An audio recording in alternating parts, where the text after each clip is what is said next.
So, should you be flexible as a business owner? So, next 15 minutes, I'll be sharing with you some advantages, actually, 4 advantages of being flexible as a business owner. So, hi, y'all. Thanks so much for joining me. Please like and share this video if you get value from it. So, flexibility, by the way, is not just for being in the gym and for working out.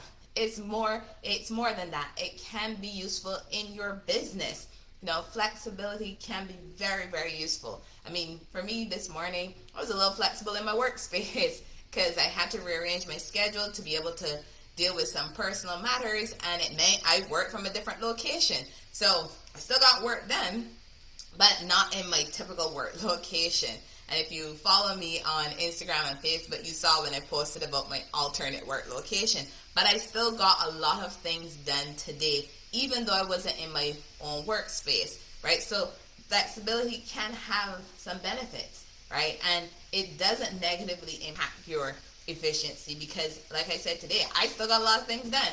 Oh, and by the way, I'm Dr. P. I'm a strategic business coach, was a school psychologist for about 10 years in K-12 schools, taught, still teach at the master's level for a psychology online graduate program, taught more than 10 different courses, served on professional organization committees. So if you listen to all those things, I guess you can get a hint of the fact that, yeah, I had to learn to be flexible to be able to balance certain things in my life. And if you think back to when you were working for somebody else, you probably may have at one point in time said that that organization or that boss, that supervisor, that manager was by no means flexible.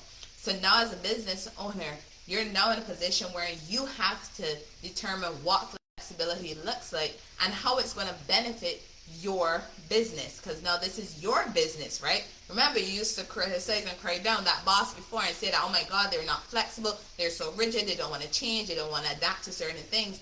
Now in your business, you have the opportunity to be flexible and see the benefits of it for your business. So that's one of the many reasons why I wanted to talk about flexibility. I mean, it's one of the perks too about being your own boss, right? You get to determine how flexible you want your business to be. Pretty cool as far as I'm concerned. So what really are benefits of being flexible, right? Bear something in mind though. With flexibility, you still have to look at your boundaries, because being flexible doesn't mean you get rid of your boundaries. Take this for instance. If you have a schedule and you scheduled in a client or you made an appointment at a certain time, and if it is with a client and they need to reschedule, right? It doesn't mean that every single time a client reschedules, you're going to say yes to that client, because you have in your schedule certain blocks of time for your non-negotiables. All of our businesses have our own non-negotiables.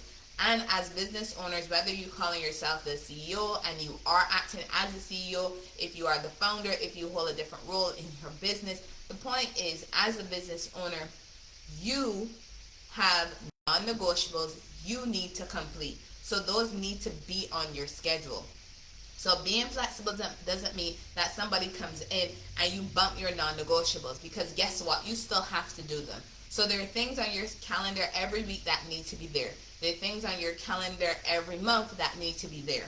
So when you're looking at reorganizing your schedule, first off, you should always have some time in your calendar on a weekly basis for a just in case a client has to reschedule, just in case you need to reschedule, one of your appointments because of an emergency on your end. So you can have that flexibility. Your schedule shouldn't be so rigid. You should have some spots where it does allow you to account for life, because life does happen.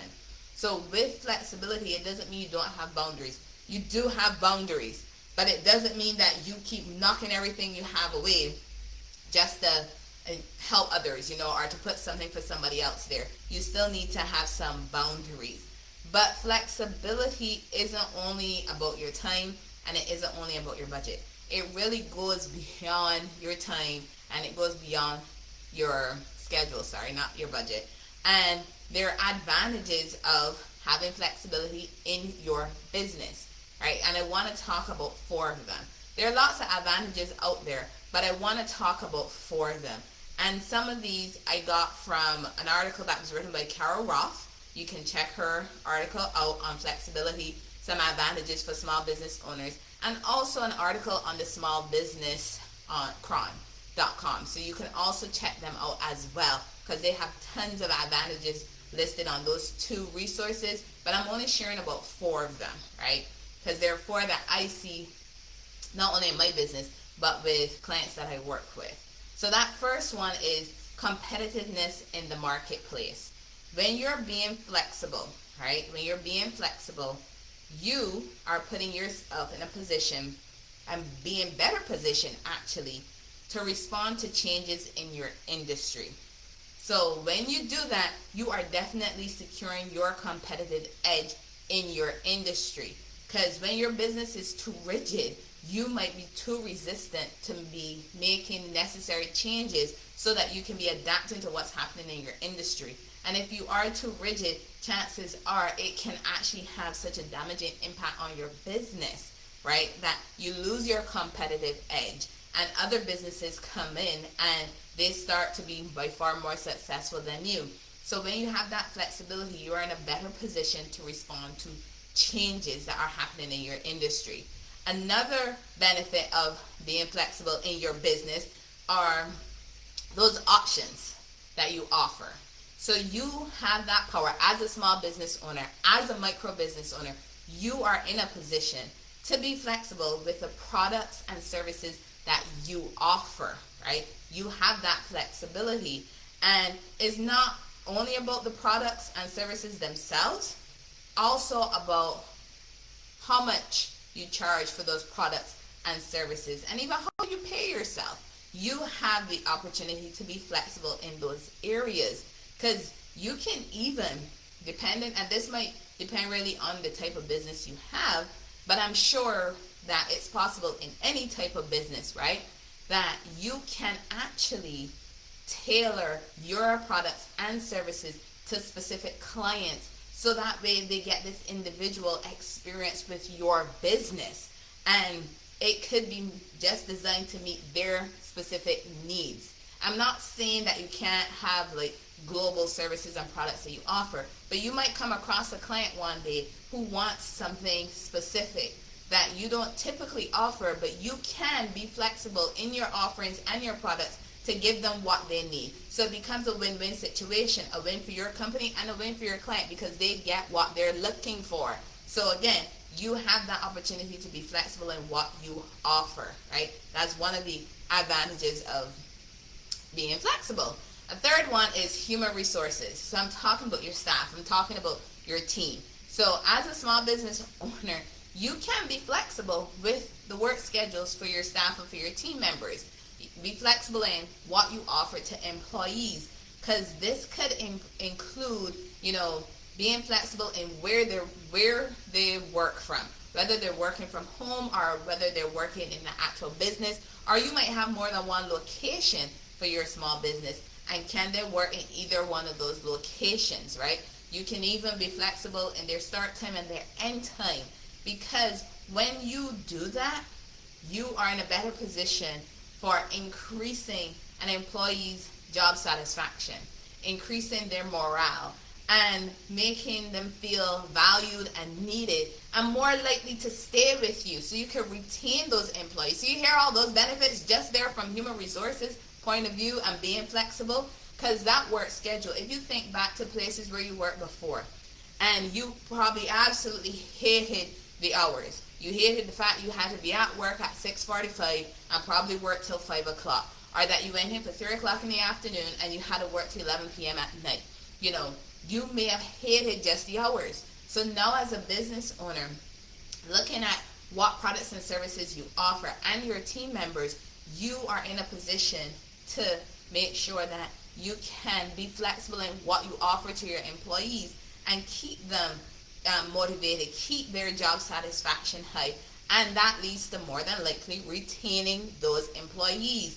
But when you're being flexible though, make sure that you are bearing in mind, or even reviewing for that matter, the job description that you would have written out for that particular employee's role. You're looking at their responsibilities. because you want to make sure that when you're being flexible with that employee, that they can still have the opportunity to actually do their role and responsibility within your company. You shouldn't be setting them up for failure. You should be setting them up for success. So be sure to review that job description, especially that responsibility section, to make sure that you are setting up your employees for success. So those are three. The fourth one I wanted to mention is, and this one is a favorite of mine, and it's efficiency. So efficient operations are important for any size business. It doesn't matter. You could be small, medium, or large. We all want efficient operations. Why? Because when we get our processes and procedures done efficiently, that means that productivity is going to be high and revenue can be high too. So efficient operations is something we all want to be having, right? So with efficient operations, you can be looking at ways that you can improve your current operations, right? So when you actually include flexibility in your business approach, then you are looking at ways in which you can improve your operations, your processes, and your procedures for your business to help your business to continue to improve. But hear me out though, this don't mean that you are constantly looking out at what other people are doing and then you're just implementing whatever you found for like a day or two and then changing it to something else and then changing it to something else. That's not what flexibility and efficiency is talking about. It's looking at the fact that you're reviewing your existing processes, procedures, operations, and you're looking to see where it is possible for you to improve in your efficiency. So when you go and you do your research, you might come across a way in which you can improve your efficiency. So because you're not a rigid business, you're not stuck in your ways, you are open to including something different in your processes, in your operations, in your procedures that helps you to improve your operations, procedures, processes, right? So that means in order to do that, you are being flexible in your thinking by including something new, something different. But just like anything else, you want to make sure that you have metrics that you're measuring to make sure that these changes are giving you the intended outcome that you wanted when you implemented it in the first place. So again, with the efficiency and doing that research for how you can improve, you're not just pulling from here and there and putting things in place for a day, a week, and then changing it up just because. You also need to make sure you're planning it out. And regardless of which benefit of flexibility you're going for, do remember to be strategic in how you're including flexibility in your overall business operations, policies, procedures. You want to make sure that you're being strategic. Don't just include things haphazard and hope it kind of, throw it at the wall and hope it sticks. That's not what being flexible is all about. And also don't keep rearranging your schedule just because you want to appease everyone, because you're going to end up being inefficient actually because you're not getting your non-negotiables done. So remember, be strategic in how you're including flexibility in your business. And flexibility, y'all, is not just for the gym, you're reaching, you're stretching, all these things. It is not just for the gym and it's not just for working out. It can be very advantageous for our businesses. So consider including flexibility in your business as a small business owner and as a micro business owner. I'm Dr. Priscilla Kuser with Priscilla Kuser Consulting Solutions. Remember, solutions plus actions equals results, y'all. Thanks so much for joining me. Bye.